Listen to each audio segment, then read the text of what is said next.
Welcome to the world of perfect steaks. Buckle up, folks.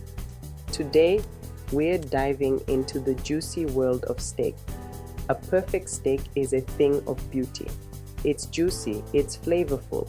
It's basically a love letter to your taste buds. And with my help, you'll be the steak hero of your kitchen.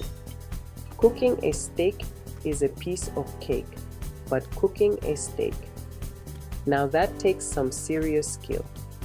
Don't sweat it, I'm here to guide you every step of the way.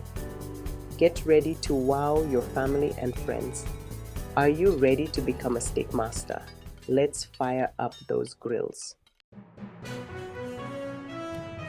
Alright, let's talk about the cut. You can't make a masterpiece with a lousy cut of meat. It's like trying to win a race with a clunker. So, what are we hunting for? Marbling, my friends. Those little white lines of fat. That's pure flavor gold. Ribeye, New York strip, filet mignon. These are your champions. They cook up tender and juicy. Pick your cut and let's get cooking. A good steak doesn't need much. Salt and pepper. That's it. But use them generously. Don't be shy. Season that steak like you mean it.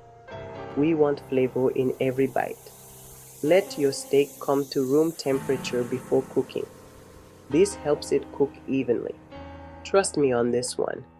Now, are you ready for the fun part?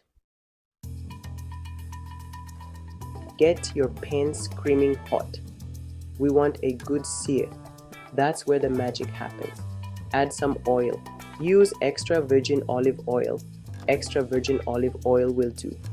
Now, lay that steak in the pan. Don't touch it. Let it sizzle and develop a beautiful crust. Flip it only once. We're not making scrambled eggs here. Use a meat thermometer. Cook to your liking. And remember, rest your steak before slicing. This lets the juices redistribute. Plate it up. Pour yourself a drink. You've earned it. And most importantly, be thankful for the food on your plate. Enjoy. If you enjoyed this guide, don't forget to like and subscribe for more delicious recipes.